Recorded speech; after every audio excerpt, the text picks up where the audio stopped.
Good evening. Thanks for coming. My name is Łukasz Langa. I come from the internet. You can find me in all sorts of places online. I'm the release manager of Python 3.8, contributor for 10 years, core contributor for 9. So yeah, I like Python quite a lot. I also like music, and we're going to talk about this today. And in fact, today we're going to try to discover AsyncIO via seeing how we can use it to process MIDI to drive hardware synthesizers. And to make matters a bit more fun, like we're going to do it live, which, as everybody knows, live coding and live performances work the best always. They never fail. So let's try it out. As I said, I like music. I build my own synthesizers. The thing that you see here is a setup that I've been working on for quite a while, but it doesn't really lend itself to kind of moving from the place where it's set up. So today I brought something else. Today's equipment is going to be a Novation circuit, which I have with me here. It's a standalone, essentially musical groove box. We're going to use it as a drum machine today. But it's production grade. Actual musicians use it for actual live performances.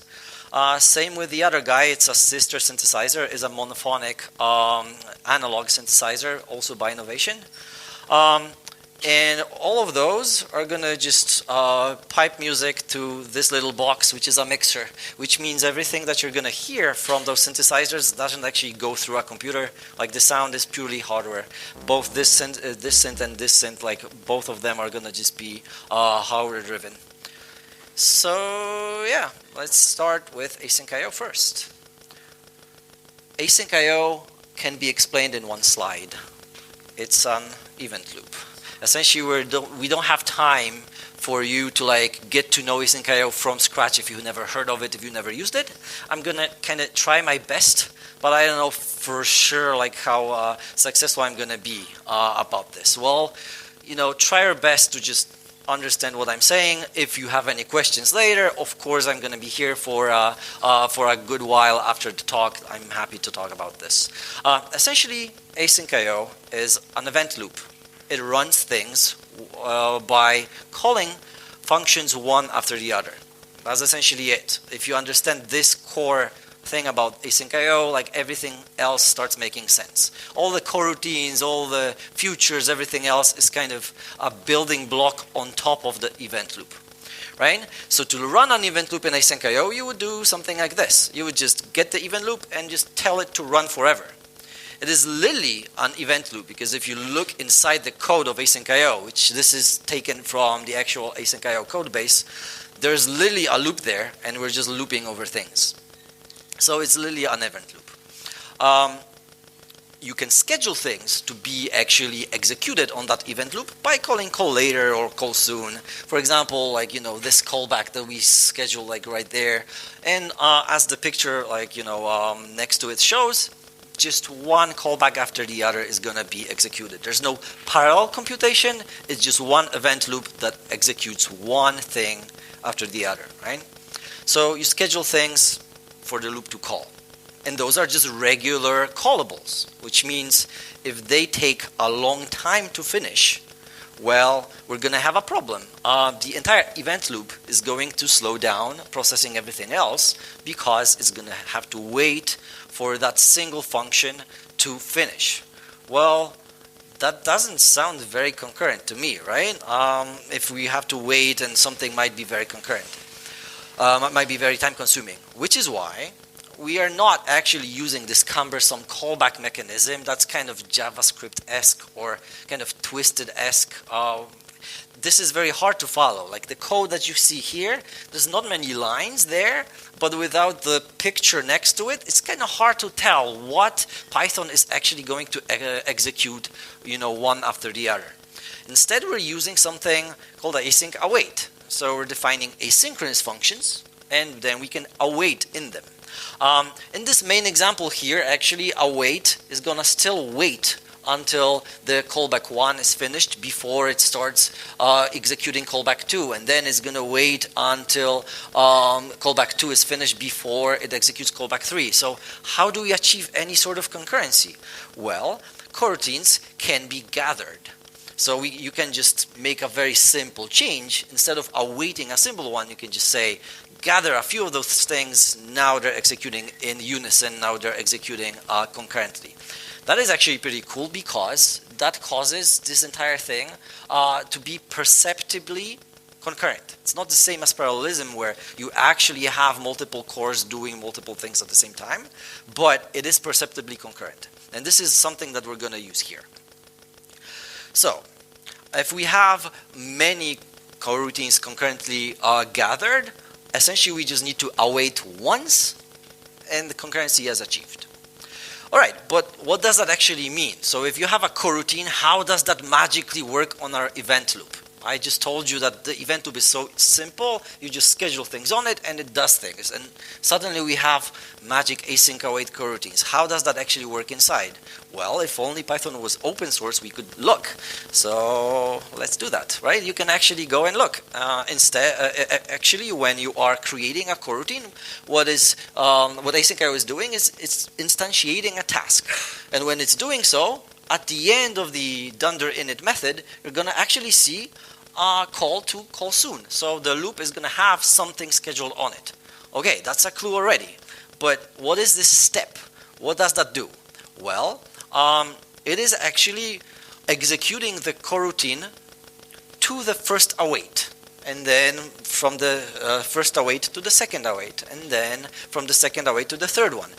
Just executes the simple path, the subpath in the function, and then just, the function leaves the control back to AsyncIO, and AsyncIO chooses something else to compute. So every step looks exactly the same. We're just selecting our computation of a function until the next await, and then we're scheduling ourselves at the back of the event loop again. So in the end, if you're seeing how the execution actually looks like, it looks something like this. That you have this coroutine 1 has a step, and then coroutine 2 has a step, coroutine 3 has a step, and round robin. And coroutine 1 has a step, coroutine 2 has a step. This is how the perception of parallelism is done, but in fact it's not parallelism, it's concurrency, right? Like simple steps are being executed one after the other. So sliced coroutines are still using the event loop. That's it for AsyncIO. That was probably very fast if you are totally new to this. I recommend watching an actual introductory talk to AsyncIO. Those are kind of, consciousness raising concepts. If you're actually familiarizing yourself with it, you're going to be a better programmer even if you don't use it in your work. But now let's move to music. I don't assume you know a lot about music. Some people like that. Some people actually have different hobbies. So let me show you a thing.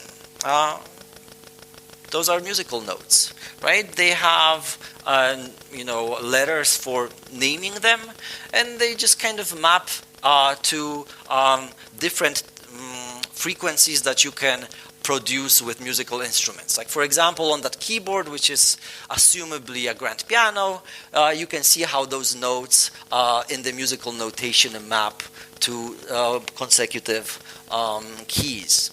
So the notes also show you something else, right? There's this musical notation that has this weird key, okay, and those fourths. That means that we're going to count 4 quarters per bar. You see there's 2 bars there. And every note that we see is actually not a full note, it's a quarter note. This is going to come kind of important later. But MIDI, what's that? What's MIDI for? Actually, MIDI is something that you probably heard of if you ever had a Windows box and you played the .mid files and you hate it because it kind of sounds like crap. But that's not what MIDI is. Actually, MIDI is a way to connect musical hardware together. And the fascinating thing about this is that, I don't actually know any other industry that would actually agree on one standard and implement it very well and everything actually works together.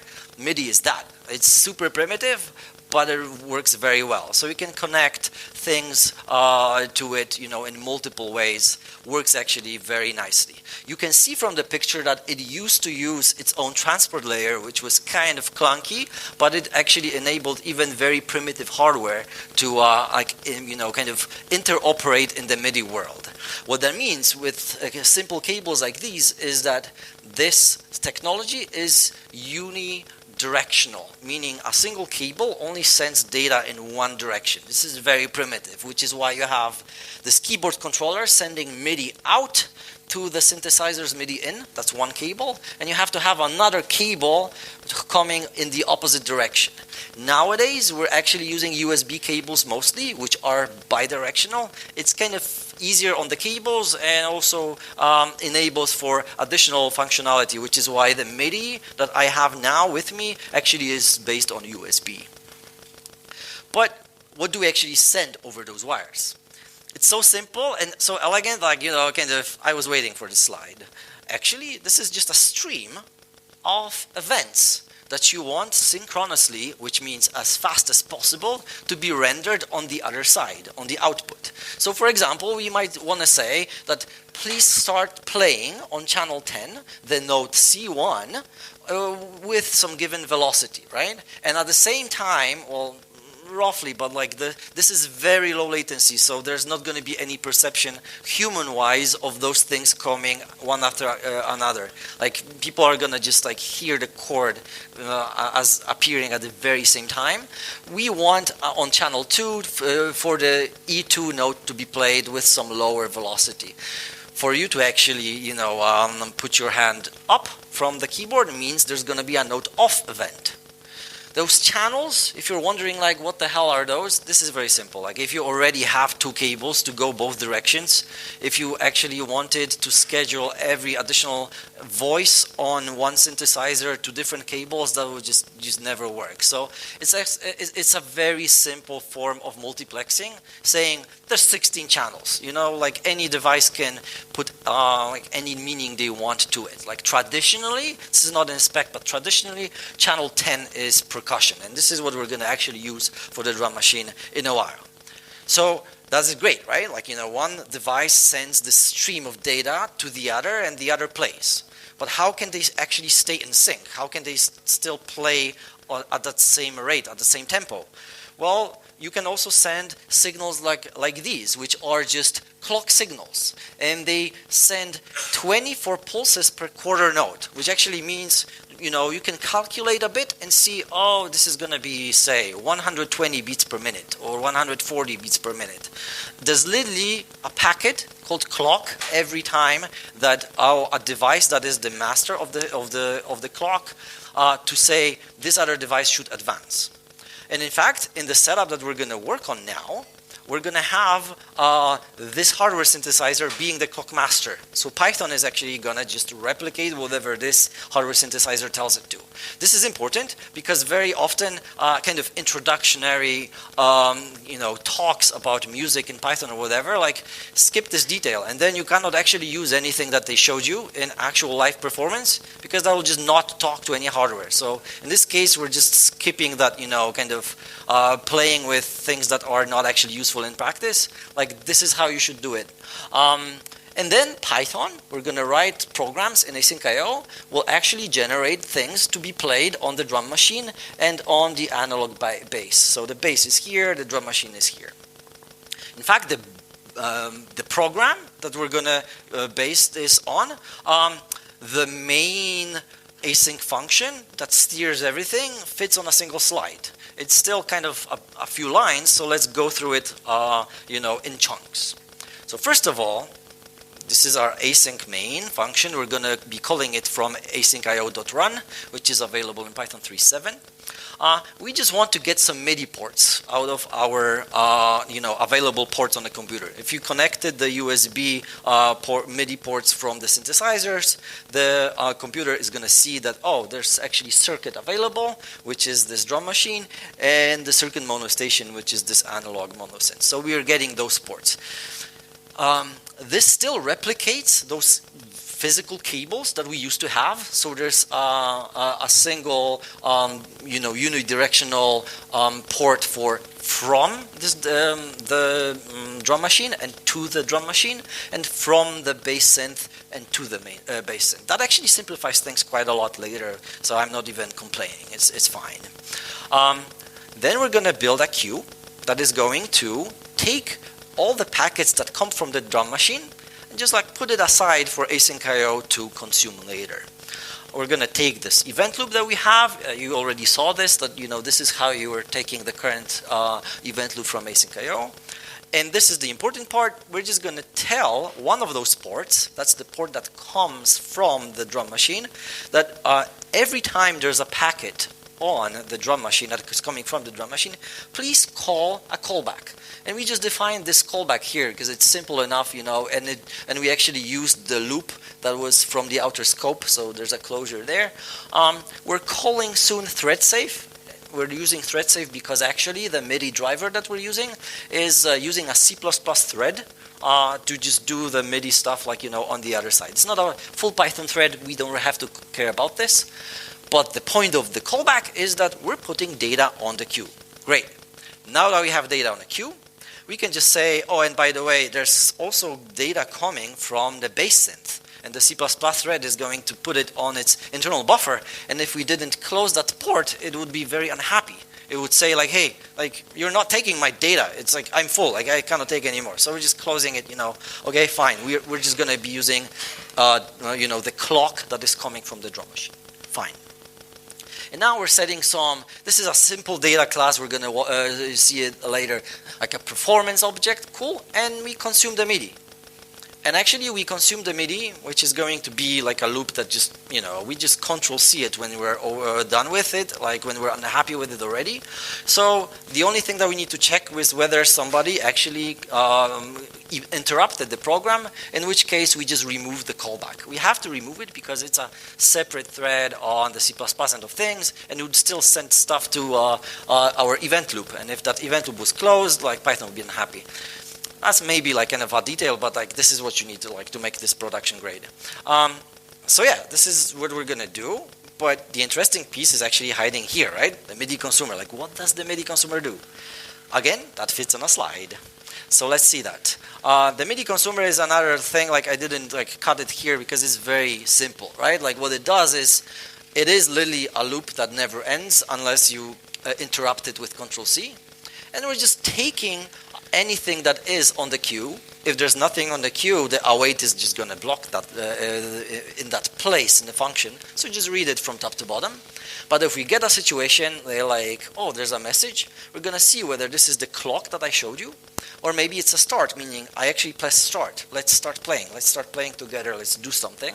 In which case, when we're starting, we're going to start our drum machine sequencer. We're going to build that sequencer in a while. If we're saying stop, we're just going to cancel and delete the drum machine sequencer. Simple enough, I think. And again, the drum machine is what is interesting here, right? Well, what is going to happen here? For that, I no longer have a separate slide because it's demo time. Let's actually see how that actually works in practice. All right. So the drum machine actually looks like this. Can you see the code well enough? Can you see the drum machine code right here? No? Okay. How about now? Better? Okay. Let me do it even a bit bigger. Okay, cool. Yes. So that's the entire code, right? That is kind of alarmingly simple. I probably hid something from you, right? The performance object probably hides some terrible logic there. Well, now it just factors it out. But in fact, if you just go up this huge file that has altogether 147 lines, you're going to see that the performance object is just something that just allows us to either play on a drum or play on the bass. And the reason why we abstracted it out is that we just want to be able to set up which channel of MIDI we're playing on, which note we want to play, how many pulses. You remember, there's 24 pulses per quarter note we want to play it for, and which volume, and some other details. But there's actually nothing that is crazily complex here. It's just simple factoring. And then we're playing a thing, which means we're just sending a message on the MIDI out. And this is literally what the messages that you show that you've seen before, node on and node off, right, with the data that we had. But in between, we're just going to wait because it's AsyncIO. The await is not going to block anything else, so we can play on multiple things at the same time, right? And that wait is for now like very simple. We're just like following the clock and see what is the kind of amount of AsyncIO sleep that we should put there. So how about we actually test whether it works? This is unhappy about some variable being unused. Terrible. Okay, let's start it out then. So for now, we're going to see that there's already data incoming from the drum machine. We don't hear anything yet because we didn't press start. If we actually press start, there's going to be this very simple beat that we have in our drum machine. That is very boring and not quite kind of elegant. It's this kind of club beat, 4 to the floor. Nice, but like let's add some actual nice things to it. So let's stop this for a while. Stop, see, that responds, but we can stop the program as well. And let's, for example, say that we also want to just alternate with the snare drum, right? That's like the simple, probable thing that we can do here. We start it again, it recognizes all the ports, and we can actually start. Okay, that does something a bit more interesting, but it's still very embarrassing. You wouldn't want to like show it to like your friends, like saying like, hey, I'm doing music now. Like no, not really, not yet. So how about actually we add some hi-hats, right? That would be cool, but we want to play with them at the same time as we're playing on the bass drum and snare drum. Like, if only AsyncIO let us do that. Well, it does. We can actually do stuff like this.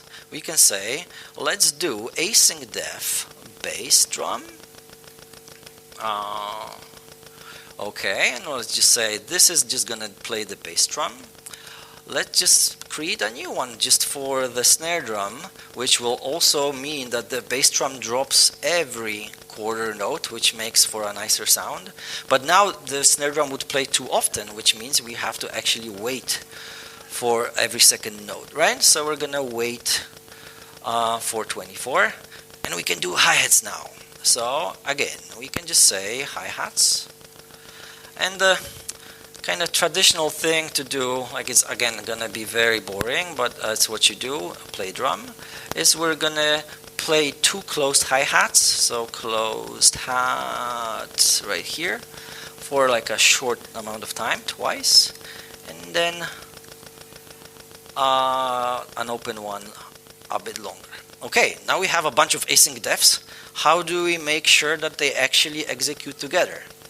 Well, first of all, I remember to also tell them to loop. Simple enough. Now we know that this sequence is actually going to never end unless we cancel it. Cool. So what do we do now? Well, now we just have to await on a gather of those, right? So bass drum, and we want a snare drum, and we want the hi-hats, and now that's done. That should be good enough. Let's see if it crashes or it works for the first time. It plays. I mean, come on, like we already did something, and literally the entire drum machine fits on a single slide with this rather huge font. So that's pretty cool. But we can actually do more now because it's Python. So we don't have to just loop like idiots. We can actually do some variation, right? So for example, we can do stuff like import iter tools. Because if you want to do anything advanced, you're importing iter tools every time. So we, for example, can say that we have a thing called volumes. And those volumes are going to be 127, or maybe no, let's do like really loud, and then 127, and then 96, and then say 63. Fine. So now we have those two, and we want to alternate between them. Like now Flake 8 is unhappy that we're not, so we're going to make Flake 8 happy by actually alternating with them. So what we can do here is we can actually, instead of doing while true, we can just say for volume in iter tools cycle in the volumes. And now we just have to say that, hey, by the way, we want volume to be this. Cool. So let's see what this will do.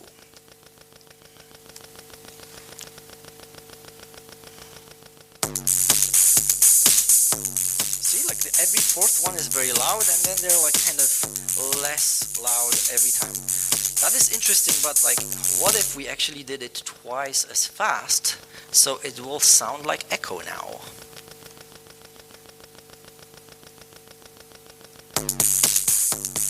Kinda sounds like echo, right? But it's Python, so we can actually remove the fourth one and do like 48 here, so it's kind of slower but cooler. And now it's gonna have polyrhythms, so rhythms that are not aligned to the same grid, but they misalign by making like a very interesting pattern.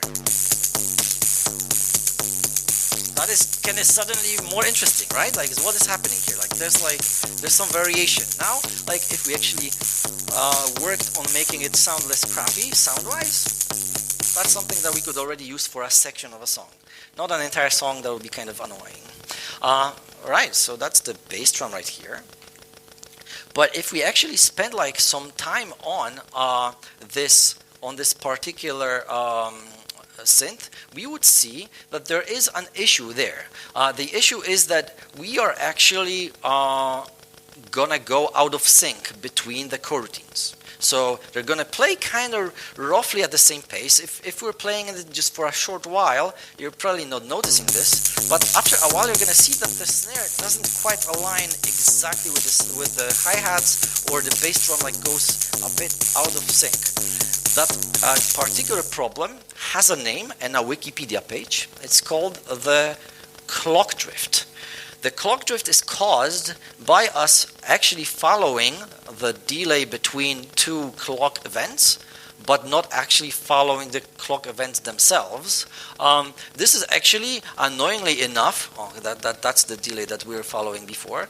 Annoyingly enough, like actual production hardware that you're paying real money for, like not those ones, but like some other ones, have this problem. So you can connect multiple MIDI things together, and they will not really stay in sync for a while.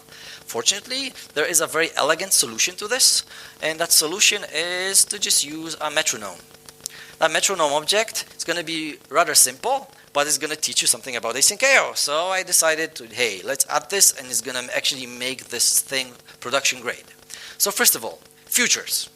They sound terribly complicated.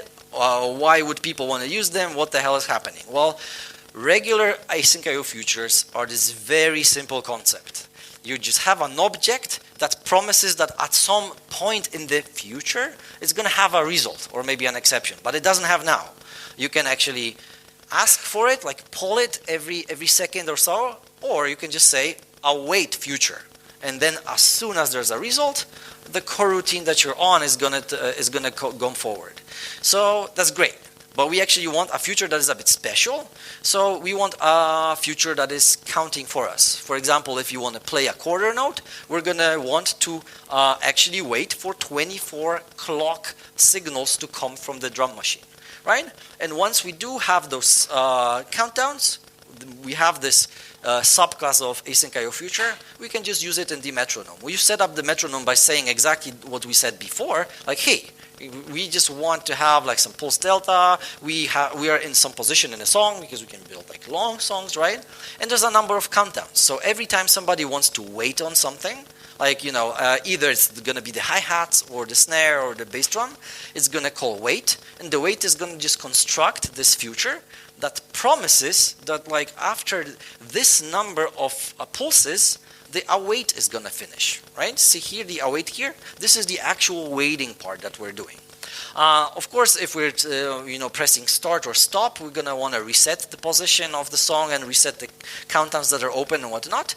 But in fact, like, you know, that is essentially the entire thing. It's very simple. To use this metronome, like that would take a bit too long to just show you now. So let me cheat and just check out the thing already. So PyWaw 2 was, I think, just full drums, which again like remove the polyrhythm, but doesn't matter. And now we introduce the metronome. Cool. Let's see whether that sounds any different. Okay, you have to believe me that like this is now really in sync, and it never goes out of sync. You can leave it for 24 hours, fuel all your YouTube videos, and it's gonna be fine. So it's gonna still, be synced in 10 hours too. Great. So now we are using the metronome. How do we do that? Well, we just replaced the weight that we had before with this metronome weight. That is simple enough. And what we actually did to follow this metronome is in this AsyncIO MIDI consumer that we have here. Every time there's a clock event, we're just ticking the metronome. Oh, by the way, like two things that I added last minute and I didn't add on the slide is we're also synchronizing the clock messages to the other synth, which is actually pretty cool because if you actually play start, you're gonna see that the sequences here go exactly the same, which causes everything like, envelopes that you have here and everything, like everything is nicely in sync. All right, but like the point is fixing this entire drift problem that has its own Wikipedia page was just those two lines. Great, so we can move to something more interesting, like for example, introducing a simple bass line. In the MIDI consumer that I showed on the slide, what we were missing is actually support for the bass line. But the support for the bass line looks actually the same. I didn't want to maximize this, but this. It just, whenever we're doing start and there's no bass line, create a task for the analog synth or the bass line. Great. If we're stopping, let's just kill the bass line. And also what we're doing is we're just calling all notes off, because then if we just stopped at the wrong moment, there would be like a note that would play forever, which would be super annoying, so let's not have that. So the analog synth is as complicated as the drum machine, maybe even more. Well, no, not really. That's the analog synth, right? We're just playing bass, we're just playing a note of a particular volume, but we're also just saying decay to 1, which means, like, like long story short, like if we're playing those quarter notes, like no musician actually plays quarter notes perfectly to 100% of their length. They always like either take a breath on the trumpet or, kind of have to move their hands to do something else. So it's very rarely 1.0. But here we can actually do 1.0 because we're using Python. So let's do and see whether that does anything. So that's the analog synth. We already scheduled it here, so that should actually already do something interesting. Let's see if that's true. Da-da-da-da. Moving to press play. Okay, plays a very boring note. The nice thing about this, though, is that what we can do here is really play with the filters. It's a hardware instrument, right? So we can already do something interesting, but like we can't really hear the filter with just one note. So how about we actually add something more fun? To add something more fun, we will use Git again. And now that simple bassline is going to grow functionality, and that functionality is splitting the keynote that we had before. Stays still the same thing, but we also have an arpeggiator. An arpeggiator is something like in music, like it's a term like used in music where if you press multiple keys together, like we're doing here, it actually doesn't play them at the same time. It alternates between them with some particular pattern, making like for those interesting kind of electronic music things, there. Like that's essentially it. I also alternate between which octave we're playing on and which kind of how long we're gonna wait for a particular note. So there's gonna be quite a bit of variety right there. And again, in code that kind of fits on one slide.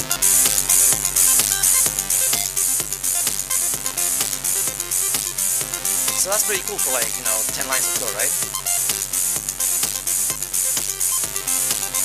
And now we can do like even more things with it. Like you can pretty much like see that because this is a clock source, we can, for example, switch the tempo here.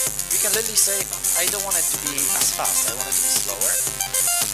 And everything stays in sync, right? It just, the Python program doesn't have to understand anything like, particular about the thing that we slow down or sped up.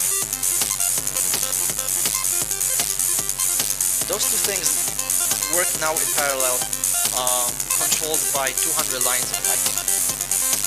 So I could go on and show you many more examples that I have. But the thing that I wanted to show you here now is that this is the best example that I really found about explaining AsyncIO to people, right? Like all those things is just my toys. I like to show off my toys. These are them, I love them. But the reason for this presentation is to show you how AsyncIO lets multiple things execute at the same time. Right, so we had this drum machine. There's a bass drum that's simple enough to explain, snare drum, hi-hats, and those things happen at the same time, perceptibly, right? They're using the same thread. They just happen to exchange, those things one after the other. But because MIDI is one single stream, this is already great. It's not parallel in a real sense of the word anyway. That's good enough. If you're just saying AsyncIO is great, you can have a web server and 10,000 connections connect to it at the same time, and there's many customers, many requests being handled at the same time. You can kind of understand it mentally, but you cannot really visualize this in any meaningful sense. This, I think, is an example where you can actually see oh yeah, we have this keynote. We can actually we play this one and we play the arpeggiator over it. One note is this is a monophonic synthesizer, so the arpeggiator playing over it is actually only kind of cutting into spaces within the keynote that is playing.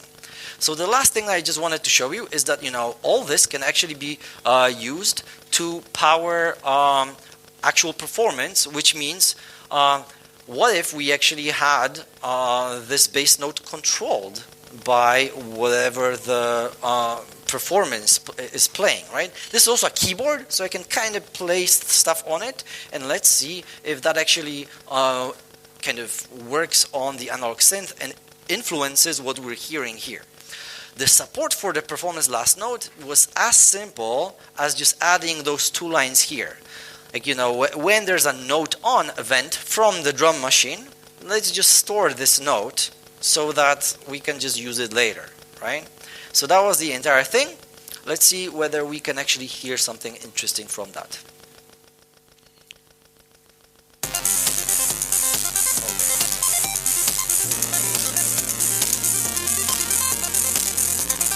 We can even see the events coming in, so this is actually coming live, right?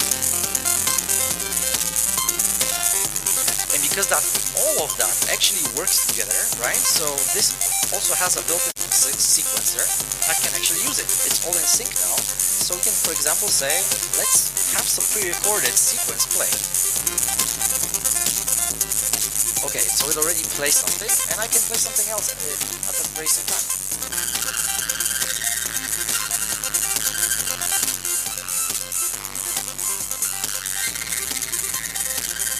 That kind of distorts very badly. That was not intentional, but it's what we can do with a cafe, so I'm still impressed. So I don't want to bore you too long for this, but actually this is fun. So I could just do this for hours, and annoy you. Okay, I'm finishing. I promise. All right, that was it. I don't have anything else for you, but I'm open to questions, and I'm available later on to talk both synths and AsyncIO. Thank you very much.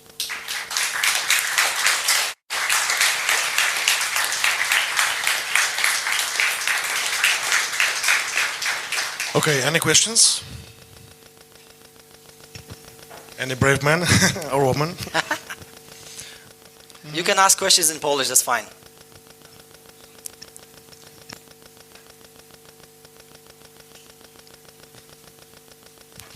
Hi. So you've mentioned about the metronome that you use for synchronizing the the tasks. Yes. And do you have any war stories that you can share about these desynchronized tasks? Not maybe in music industry, but in real production code that was real problem.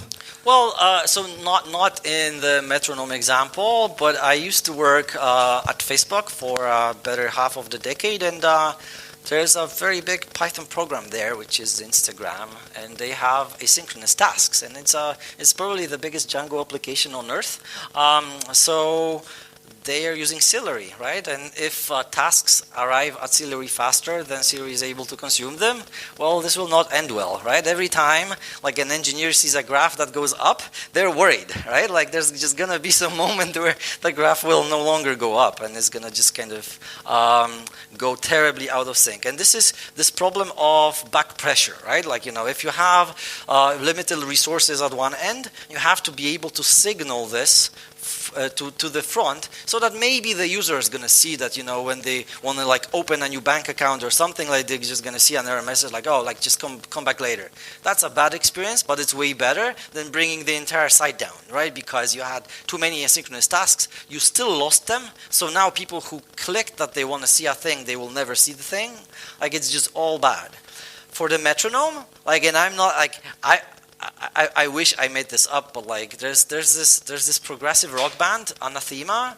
Like I went to their concert like in Wrocław just like last month.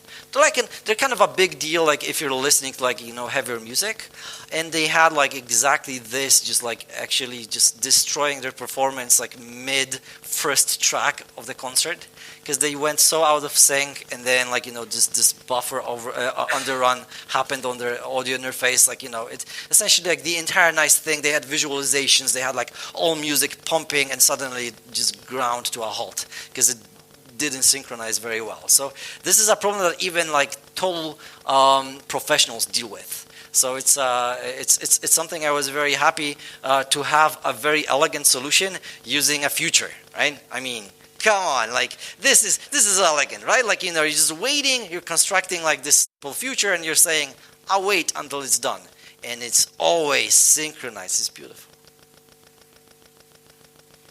Any questions? Maybe not a question, but an open idea, and maybe you've heard that somebody has used it. When you have a process, I don't know, a business process which is being repeated every time, like every second something is happening, Yes. transferring data from one to another. I can think of debugging or rather monitoring system simply by listening to it. If it starts sound wrong,